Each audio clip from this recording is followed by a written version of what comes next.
सूरजपुर नाम का एक सुंदर गांव था। चारों तरफ हरे भरे खेत, आम के पेड़, मिट्टी की खुशबू और शांत वातावरण था। गांव के लोग मेहनती और सीधे साधे थे।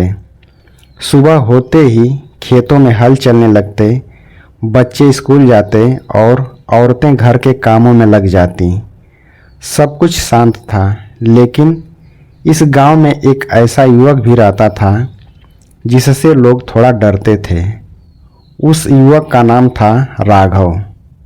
राघव बहुत ताकतवर था, वह मेहनती भी था और अपने खेतों में दिन रात काम करता था।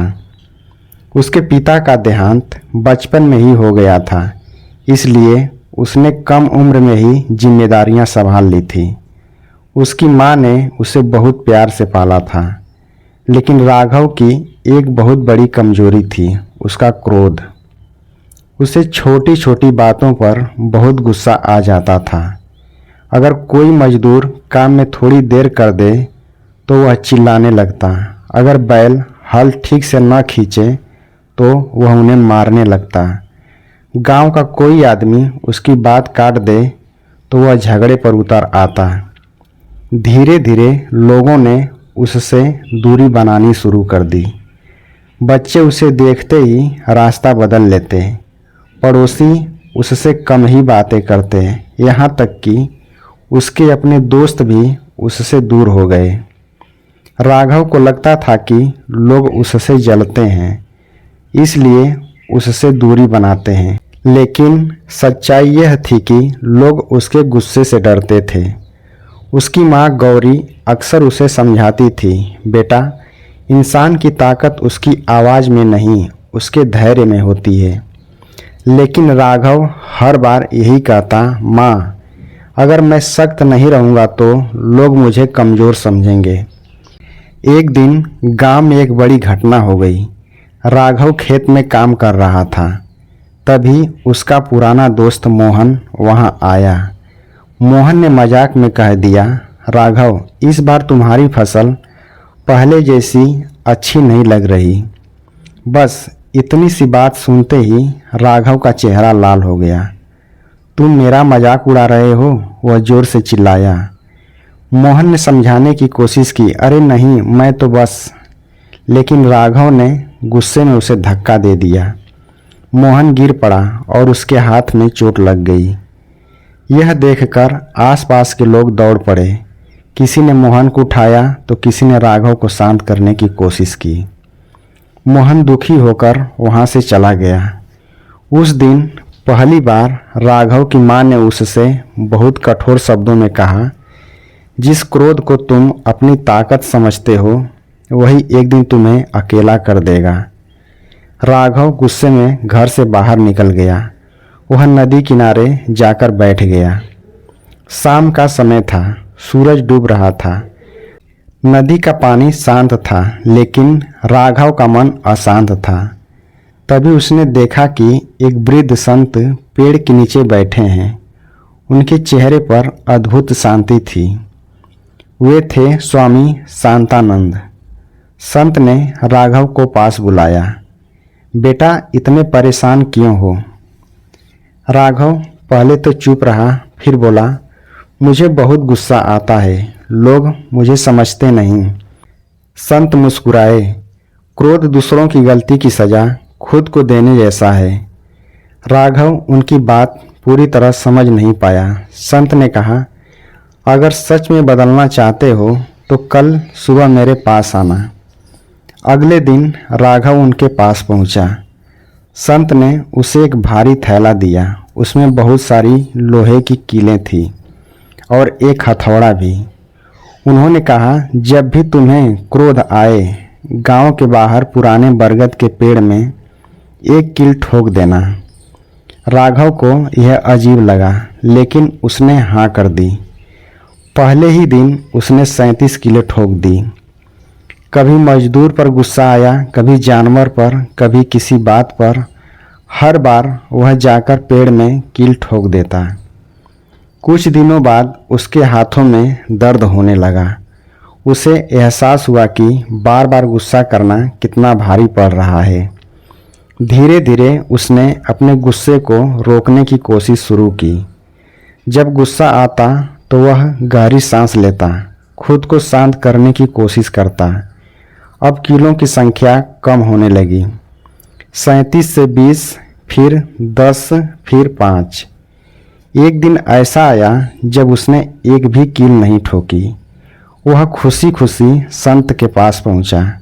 गुरुदेव, आज मुझे गुस्सा नहीं आया। संत मुस्कुराए। बहुत अच्छा, अब दूसरा काम करो।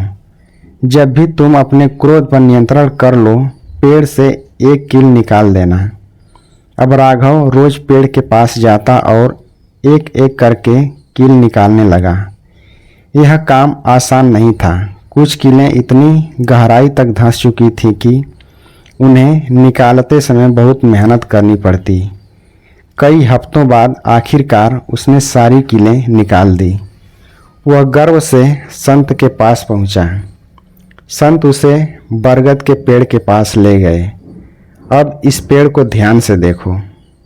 राघव ने देखा, पेड़ में जगह जगह छेद हो चुके थे। संत बोले, कीलें निकल गई लेकिन निशान रह गए। क्रोध भी ऐसा ही होता है। गुस्से में बोले गए शब्द इंसान के दिल में घाव छोड़ जाते हैं। राघव की आंखें झुक गई। उसे याद आने लगा, माँ के आंसू, मोहन की चोट, गाँव वालों का डर। वह अंदर से टूट गया। उसकी आंखों से आंसू बहने लगे।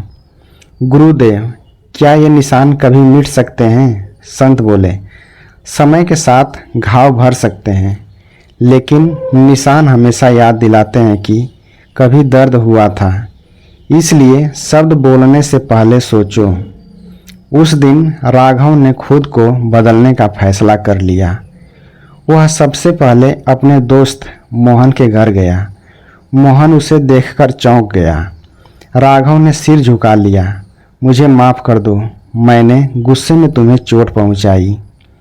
मोहन कुछ देर चुप रहा, फिर मुस्कुराकर बोला, दोस्ती में माफ़ी नहीं होती। दोनों गले लग गए। इसके बाद राघव गांव के हर उस व्यक्ति के पास गया जिससे उसने कभी बुरा व्यवहार किया था। कुछ लोगों ने तुरंत माफ़ कर दिया, कुछ को समय लगा, लेकिन राघव ने हार नहीं मानी। अब वह पहले जैसा नहीं रहा था। जब उसे गुस्सा आता तो वह तुरंत जवाब नहीं देता।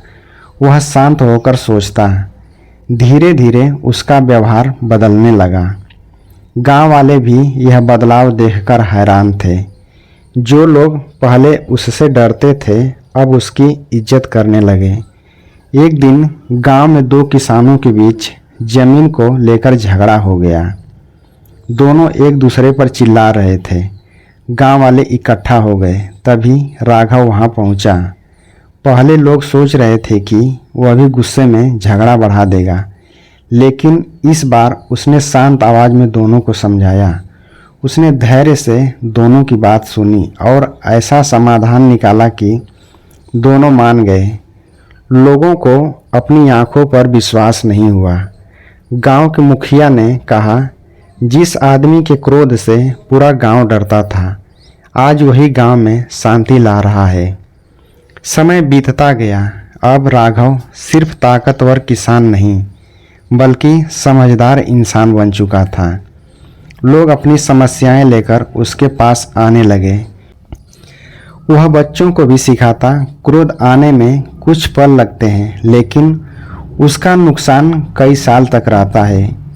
एक दिन उसकी माँ ने मुस्कुराते हुए कहा, आज तुम्हारे पिता होते तो तुम पर गर्व करते।